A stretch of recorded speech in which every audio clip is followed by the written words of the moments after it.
प्रधानमंत्री नरेंद्र मोदी एयरपोर्ट और railway station की दी सौगात। रोड शो के दौरान जनता को करेंगे संबोधित। मथुरा दौरे पर सीएम पुष्कर सिंह धामी बंगलामुखी पीताम्बरा मंदिर में करेंगे दर्शन पूजन। शशि मूर्ति महोत्सव में भी करेंगे शिरकत।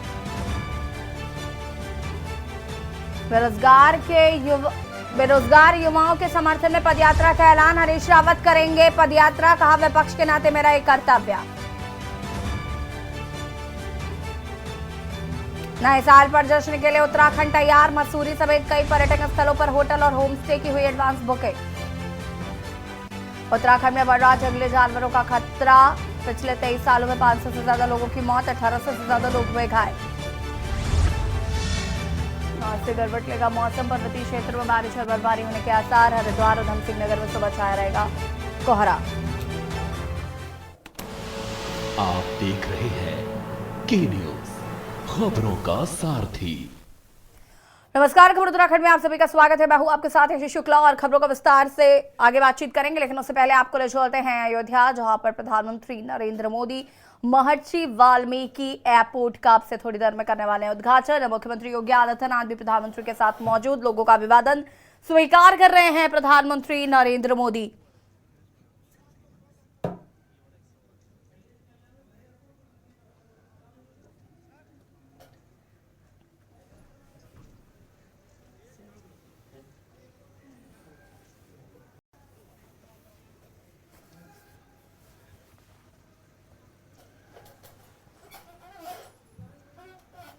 महर्षि वाल्मीकि एयरपोर्ट की सौगात आज प्रधानमंत्री नरेंद्र मोदी देंगे अब से थोड़ी ही देर में।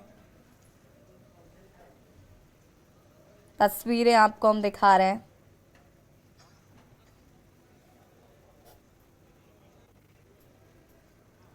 बता दें आपको कि लता मंगेशकर चौक पर इस वक्त मौजूद है प्रधानमंत्री नरेंद्र मोदी।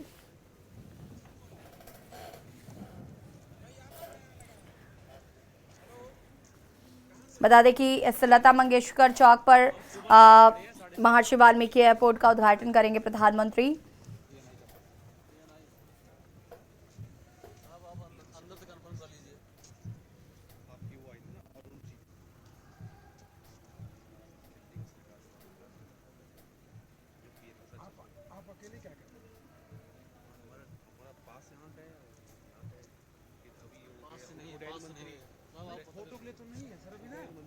प्रधानमंत्री नरेंद्र मोदी अयोध्या के लता मंगेशकर चौक पहुंच गए हैं। पीएम मोदी के पास महर्षि, आपको बता दें कि पीएम मोदी चौक के पास ही महर्षि वाल्मीकि एयरपोर्ट का उद्घाटन करेंगे।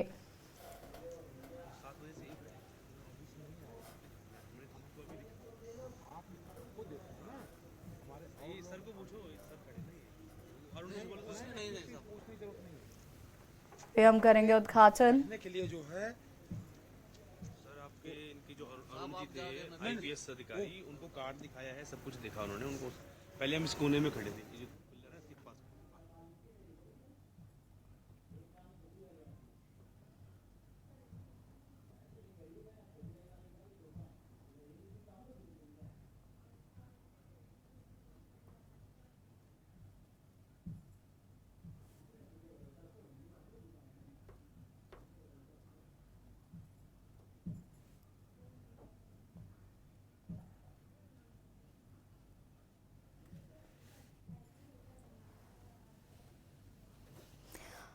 से थोड़ी देर में प्रधानमंत्री करेंगे उद्घाटन। तस्वीरें आपको हम दिखा रहे हैं।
प्रधानमंत्री नरेंद्र मोदी करेंगे महर्षि वाल्मीकि एयरपोर्ट का उद्घाटन। अब से थोड़ी देर में प्रधानमंत्री करेंगे एयरपोर्ट का उद्घाटन। रामनगरी में अयोध्या वासियों में काफी उत्साह साफ तौर पर देखा जा रहा है। करोड़ों की परियोजनाओं का लोकार्पण और शिलान्यास करेंगे प्रधानमंत्री नरेंद्र मोदी। आपको बता दें कि प्रधानमंत्री ने आज अयोध्या धाम रेलवे स्टेशन का उद्घाटन किया। अमृत भारत ट्रेन और वंदे भारत ट्रेन का भी आज हरी झंडी दिखाकर उसको रवाना किया है। आपको बता दें कि प्रधानमंत्री आज अयोध्या वासियों को करोड़ों की सौगात दे रहे हैं और कहीं ना कहीं अयोध्या का स्वरूप जो है वो अब धीरे धीरे बदलता हुआ नजर आ रहा है।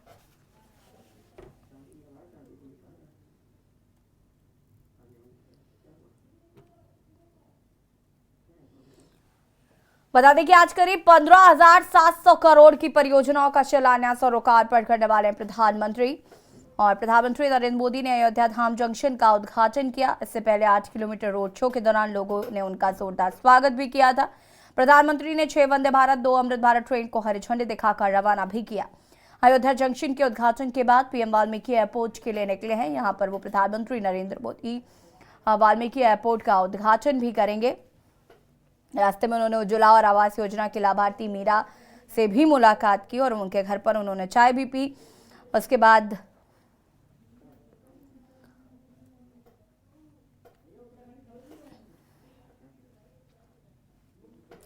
प्रधानमंत्री आपको बता दें कि आज 15,700 करोड़ की परियोजनाओं का लोकार्पण और शिलान्यास करेंगे। पीएम ने पुनर्विकसित अयोध्या धाम जंक्शन रेलवे स्टेशन राष्ट्र को समर्पित किया है। साथ ही श्री माता वैष्णो देवी कटरा नई दिल्ली, अमृतसर नई दिल्ली, कोयम्बटूर बेंगलुरु, मंगलुरु मडगांव, जालाना मुंबई एवं अयोध्या आनंद विहार टर्मिनल के बीच 6 वंदे भारत एक्सप्रेस ट्रेन के साथ ही अयोध्या दरभंगा एवं मालदा टाउन बेंगलुरु के बीच 2 अमृत भारत ट्रेन को हरी झंडी दिखाई है। मोदी जिन प्रमुख परियोजनाओं का आज शिलान्यास करेंगे उनमें NH 27 के लखनऊ अयोध्या खंड में 8 किलोमीटर से 121 किलोमीटर तक का EPC मोड में चौड़ीकरण, NH 27 पर अयोध्या बाईपास के किलोमीटर का चौड़ीकरण शामिल है।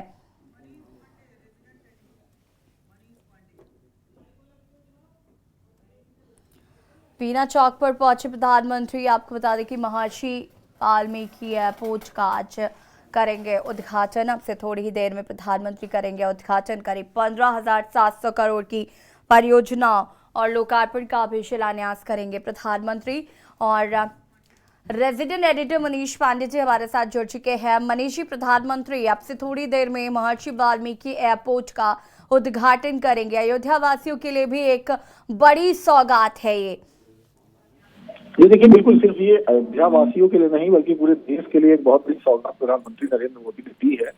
और जैसा कि एक तरह से जो वर्षों का संघर्ष था वो आकार ले रहा है, रूप ले रहा है और इस समय पूरे उत्तर प्रदेश के नहीं बल्कि पूरे देश की जो निगाहें हैं वो अयोध्या की तरफ है। अयोध्या एक बहुत बड़ा तीर्थस्थल था। देश के कोने कोने से लोग आते थे। कनेक्टिविटी की सुविधा नहीं थी उतनी अच्छी, उतनी बेहतर नहीं थी। एक एयरपोर्ट लखनऊ था जो दूर अन्य प्रदेशों से लोग आते थे। अगर हवाई मार्ग के द्वारा आते तो उनका एक माध्यम लखनऊ था। लखनऊ के बाद उन्हें 3-4 घंटे की यात्रा करनी पड़ती थी, जाम और तमाम चीजों से जूझना पड़ता था। लेकिन अब चूंकि अयोध्या में जब से प्रधानमंत्री नरेंद्र मोदी जब तक बीजेपी की सरकार आई है और जब से राम मंदिर का शिलान्यास हुआ, उसके पहले से अयोध्या में बहुत सारी योजनाएं चल रही थी जो अब मूर्त रूप लेने लगी हैं, आकार लेने लगी हैं। और उसमें से जो महर्षि वाल्मीकि एयरपोर्ट है उसी में से वो भी एक हिस्सा है। कुछ देर बाद उसका प्रधानमंत्री नरेंद्र मोदी उसका उद्घाटन करेंगे। इसके अलावा सैकड़ों करोड़ की योजनाओं का वो उद्घाटन कर रहे हैं। और अब जो है अयोध्या जो है सिर्फ उत्तर प्रदेश के पटल पर ही नहीं बल्कि विश्व पटल पर एक अलग आकर्षण का केंद्र बन चुका है। अब देश के किसी भी हिस्से से या विश्व के किसी भी हिस्से से हवाई मार्ग के द्वारा जो है अयोध्या पहुंचा जा सकता है। और बहुत सोच समझ के इस एयरपोर्ट को बनाया गया। अभी देखा आपने कुछ देर पहले उन्होंने जो अयोध्या रेलवे स्टेशन था प्रधानमंत्री नरेंद्र मोदी ने उसका उद्घाटन किया। उनके साथ रेलवे मंत्री अश्विनी वैष्णव रहे, उसके साथ दोनों डिप्टी सीएम रहे, उत्तर प्रदेश के मुख्यमंत्री रहे। उन तमाम लोगों के साथ उन्होंने रेलवे स्टेशन का उद्घाटन किया। अब वो एयरपोर्ट का उद्घाटन कर रहे हैं। मतलब थोड़ी देर में ही वो एयरपोर्ट का उद्घाटन करेंगे। और जो तमाम जो योजनाएं हैं लगभग ये 15,700 करोड़ की 46 योजनाएं हैं, उसका शिलान्यास और लोकार्पण करेंगे। लेकिन असल में अगर आप देखें कि ये जो तस्वीर है, ये तस्वीर मतलब ये तस्वीर अभी इसे छोटा करके देखिए, जो पूरी बृहद तस्वीर है, जो पूरी तस्वीर वो तो 22 जनवरी को जब वहां पर मंदिर का उद्घाटन होगा तब देखने पे आएगी। तो फिलहाल एक बहुत बड़ी उपलब्धि अयोध्या के नाम जुड़ी हुई है, उत्तर प्रदेश के नाम जुड़ी हुई है, और जाहिर तौर पर जो उत्तर प्रदेश सरकार है उसका बड़ा महत्वपूर्ण योगदान रहा है। आज प्रधानमंत्री अगर आके इन योजनाओं का यहाँ शिलान्यास कर रहे हैं, उद्घाटन कर रहे हैं, शिलान्यास कर रहे हैं, तो उसके पीछे उत्तर प्रदेश के मुख्यमंत्री योगी आदित्यनाथ की एक सार्थक सोच है, जो शुरू से ही, चूंकि राम मंदिर से अयोध्या एक जुड़ाव रहा है उत्तर प्रदेश के मुख्यमंत्री योगी आदित्यनाथ का, क्योंकि जो उनके दादा गुरु हुआ करते थे वही थे। जब जो रामलला की मूर्ति वहां पे जो टेंट में रखी गई थी वो गोरखनाथ मंदिर से ही आई थी, वहीं से वो मूर्ति लेकर यहाँ स्थापित की गई थी। और आज वो मूर्ति जो रामलला की मूर्ति थी वो भव्य एक मंदिर में स्थापित होने की स्थिति में है, मंदिर बन के तैयार हो गया। 22 दिन बाद जो है एक बहुत बड़ा आयोजन होना है अयोध्या में।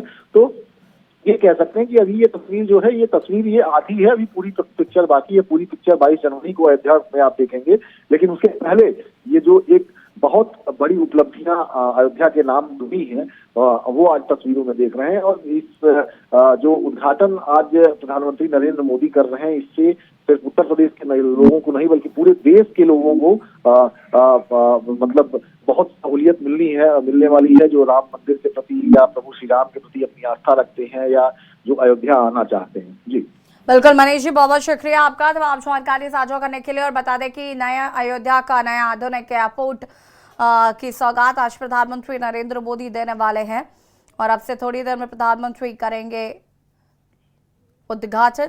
और यहाँ पर आप देख सकते हैं कि सुबह से ही जो लोग प्रधानमंत्री के इंतजार में खड़े थे, उनकी एक झलक पाने के लिए खड़े थे।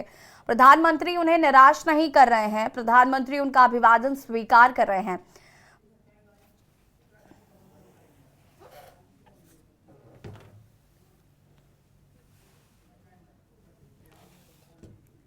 और अब रुक करेंगे उत्तराखंड की खबरों का। लक्सर में छाया घना कोहरा, लक्सर से खबर जहां पर लोगों के लिए मुसीबत बन रहा है कोहरा। जनजीवन हुआ अस्त व्यस्त, कोहरे ने बढ़ाई ठंड, तापमान में आई गिरावट। बता दें कि वाहनों की गति पर लगाई रोक, वाहन चालकों को वाहन चलाने में हो रही है परेशानी। सड़क पर दिखाई देना हुआ दोपहर, भारी वाहन चालक लाइटों का ले रहे हैं सहारा, वाहनों की गति पर लगाई रोक।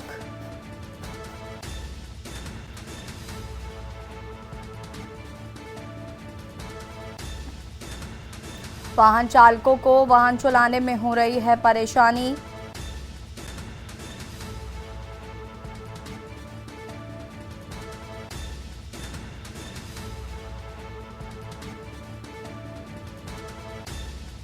लक्सर में छाया घना कोहरा,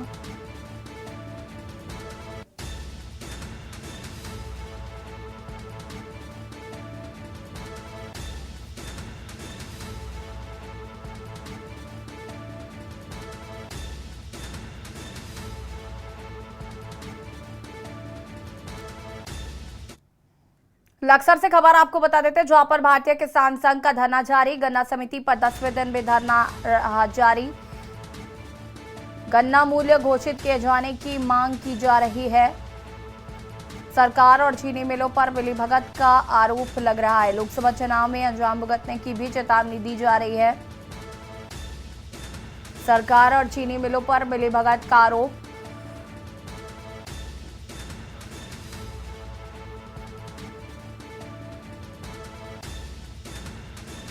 गन्ना समिति का 10वें दिन भी धरना जारी।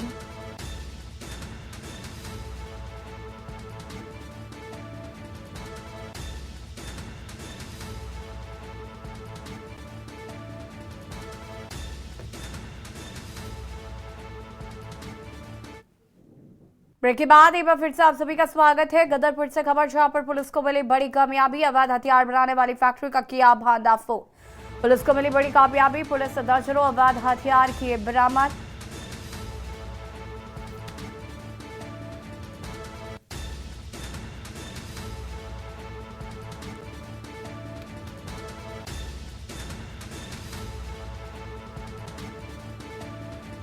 पुलिस ने दर्जनों अवैध हथियार किए बरामद। गदरपुर से खबर, पुलिस को मिली बड़ी कामयाबी। अवैध हथियार बनाने वाली फैक्ट्री का किया भांडाफोड़। पुलिस को मिली बड़ी कामयाबी।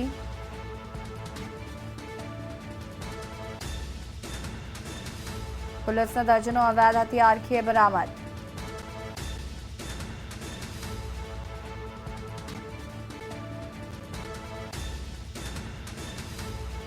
अवैध हथियार बनाने वाली फैक्ट्री का किया भांडाफोड़।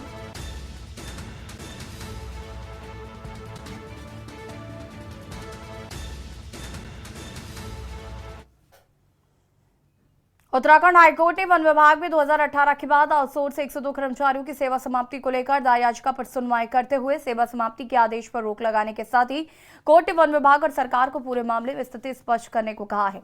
मामले की सुनवाई के लिए कोर्ट 3 जनवरी की तिथि नियत की है। आपको बता दें कि दिनेश चौहान वन विभाग ने 2018 के बाद आउटसोर्स से भर्ती कर्मचारियों की सेवा समाप्ति का आदेश हाईकोर्ट में चुनौती दी है। याचिकाकर्ताओं का कहना है कि वे कई सालों से वन विभाग में नौकरी कर रहे हैं, उन्हें बाहर कर दूसरे आउटसोर्स कर्मी को रखा जाना न्यायोचित नहीं है, जबकि उनकी जगह रेगुलर कर्मियों को ही रखा जा सकता है।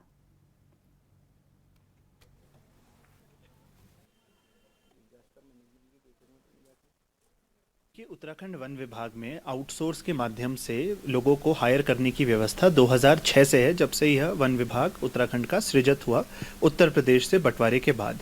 वर्तमान में लगभग 2000 से ज़्यादा लोग आउटसोर्स के माध्यम से डेटा एंट्री ऑपरेटर जो है आपके कंप्यूटर को जो चलाते हैं, या फिर जो पीएस हैं, या फिर जो ड्राइवर्स हैं, आउटसोर्स के माध्यम से ये लोग कई जगह काम कर रहे हैं। अब एक निर्णय वन विभाग के स्तर पर यह हुआ कि 2018 के बाद जो लोग आउटसोर्स से आए हैं उन सब की सेवाओं को डिसकंटिन्यू किया जाए।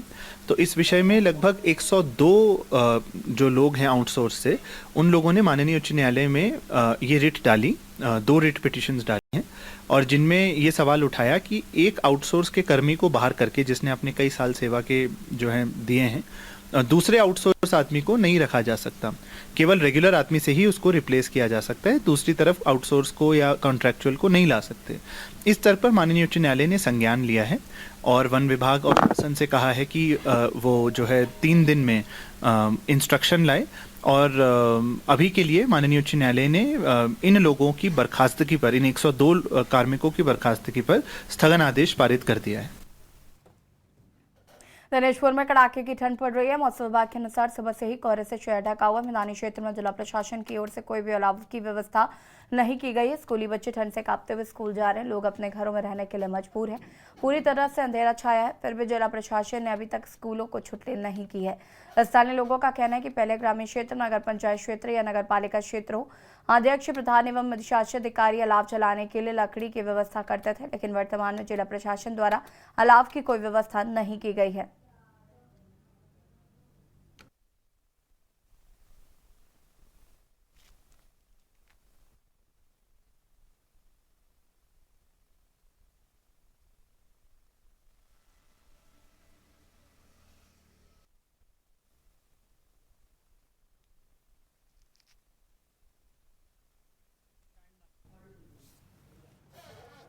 उत्तराखंड के टूरिज्म के क्षेत्र में 2023 एक नई संभावनाओं को लेकर आया है। जाते जाते इन्वेस्टर समिट के साथ ही प्रधानमंत्री मोदी उत्तराखंड के ब्रांड एम्बेसडर बनकर पूरे उद्योग जगत के सामने अपील करते नजर आए। बड़ी संख्या में नए साल को मनाने के लिए पर्यटक ऋषिकेश पहुंच रहे हैं। सैलानियों की माने तो उत्तराखंड का ऋषिकेश शहर बेहद खूबसूरत है।